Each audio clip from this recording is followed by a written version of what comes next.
اپنی مرضی سے ظہیر احمد سے شادی کی ہے۔ میرے گھر والے میری شادی زبردستی کسی اور سے کروانا چاہے تھے، مجھے مارتے تھے جس پہ میں راضی نہیں تھی۔ تو میں اپنے گھر سے اپنی مرضی سے خود آئی ہوں، کسی نے مجھے کڈنیپ نہیں کیا تھا۔ اپنے گھر سے کوئی بھی قیمتی سامان نہیں لائی۔ میرے گھر والے میری عمر غلط بتا رہے ہیں۔ میں بالغ ہوں، میں 18 سال کی ہوں۔ میں نے اپنی مرضی سے ظہیر احمد سے کورٹ میرج کی ہے۔ میں اپنے گھر میں بہت خوش ہوں۔ کراچی کے علاقے گرین ٹاؤن کی رہائشی دعا زہرا کی گمشدگی کی خبر رمضان کے مہینے میں ملکی ذرائع ابلاغ پر نشر ہوئی اور لڑکی کے والدین مختلف چینلز پر واقعے سے متعلق ضروری تفصیل بتاتے ہوئے کراچی پولیس سے اپنی بیٹی کو تلاش کرنے اور بحفاظت اس کی واپسی کے لیے اپیل کرتے نظر آئے۔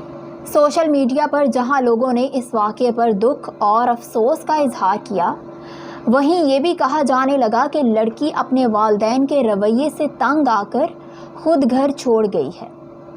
بعد میں یہ بات سامنے آئی کہ دعا زہرا نے ظہیر احمد نامی لڑکے سے شادی کر لی ہے، جس کا تعلق صوبہ پنجاب کے ایک شہر سے ہے۔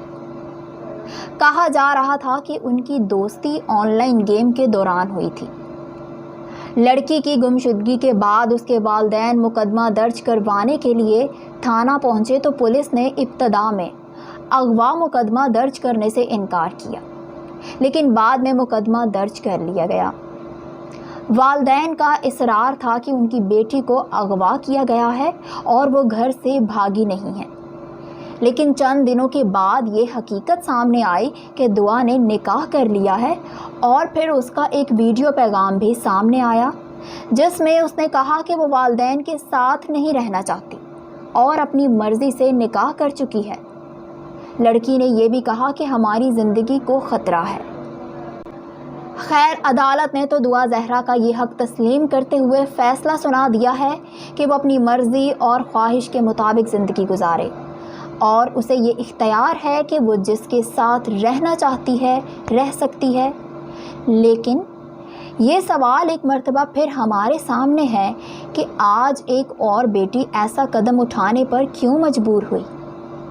کیا اس میں والدین قصوروار ہیں، یا پھر لڑکی کی غلطی ہے کہ اس نے والدین کو اعتماد میں نہیں لیا، اپنی پسند اپنی خواہش سے آگاہ نہیں کیا اور خود ہی اپنی زندگی کا ایک انتہائی اہم فیصلہ کر لیا؟ دعا زہرا کا کیس کچھ پیچیدہ یوں رہا کہ گمشدگی کے بعد والدین کے ابتدائی اور بعد کے بیانات میں تضاد نظر آنے لگا تھا۔ یہ بھی بات سامنے آئی کہ دعا زہرا کو تیسری جماعت سے اسکول ہی نہیں بھیجا گیا، اور والدہ نے کہا کہ وہ گھر کے سارے کام کرتی تھی اور چھوٹی بہن کو بھی سنبھالتی تھی۔ پھر یہاں لوگ یہ سوال اٹھانے لگے کہ جب اس کی پڑھنے کی عمر تھی تو اس سے گھر کے کام کاج کروائے جا رہے تھے، اور یہی نہیں بلکہ وہ smart phone per on line game کھیلتی رہتی تھی۔ تو والدین کس طرح لا علم رہے کہ وہ ایک لڑکے سے رابطے میں ہے؟ وہ گھر میں اس طرح اپنا وقت گزار رہی تھی، اور کیا ایسی وجہ تھی کہ والدین نے اپنی بیٹی کی تعلیم پر کوئی توجہ نہ دی؟ دعا زہرا کے گھر والوں کے بارے میں یہ بھی نہیں کہا جا سکتا تھا کہ ان کے مالی حالات مستحکم نہیں اور وہ بیٹی کے تعلیمی اخراجات پورے نہیں کر سکتے تھے۔ خیر، جب دعا ہر وقت گھر میں رہتی تھی تو والدین کو اس کے معمولات اور خاص طور پر اس کی آن لائن سرگرمیوں پر تو نظر رکھنی چاہیے تھی۔ والدہ بات چیت سے اپنی بیٹی کی پریشانی یا کسی بھی مسئلے کے بارے میں جان سکتی تھیں، اور یہ معلوم کر سکتی تھیں کہ وہ کیا سوچتی ہے اور اس کے جذبات و خیالات کیا ہیں، تاکہ والدین کو یہ دن ہی نہ دیکھنا پڑتا۔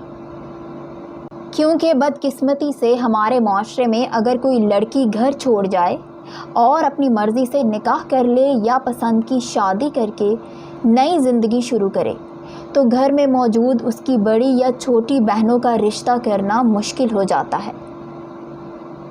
یہاں یہ بات بھی قابل ذکر ہے کہ اس سارے معاملے میں دعا کے شوہر ظہیر نے مکمل خاموشی اختیار کیے رکھی اور اس نوجوان نے کوئی بیان نہیں دیا۔ اس کیس میں صرف دعا زہرا اور اس کے والدین کی جانب سے بیانات دیے جاتے رہے ہیں۔ سوشل میڈیا پر دعا کے والدین کو سخت غافل اور غیر ذمہ دار قرار دینے کے ساتھ لوگوں نے ظہیر کی خاموشی پر اور اس کے خاندان کے مالی حالات سے متعلق بھی بہت کچھ کہا ہے، لیکن افسوس اور حیرت کا اظہار کرتے ہوئے عدالتی فیصلے کے بعد سب کا یہی کہنا ہے کہ دعا کے والدین کو چاہیے کہ وہ اپنی بیٹی کو معاف کر دیں اور اس جوڑے کو ہنسی خوشی زندگی گزارنے دی جائے۔ لیکن یہ سوال ابھی بھی اپنی جگہ پر ہے، کیونکہ اس کا جواب ابھی تک ہمیں نہیں ملا کہ دعا زہرا ایسا قدم اٹھانے پر کیوں مجبور ہوئی اور کیوں اس کے والدین نے اس کی تعلیم پر کوئی توجہ نہیں دی۔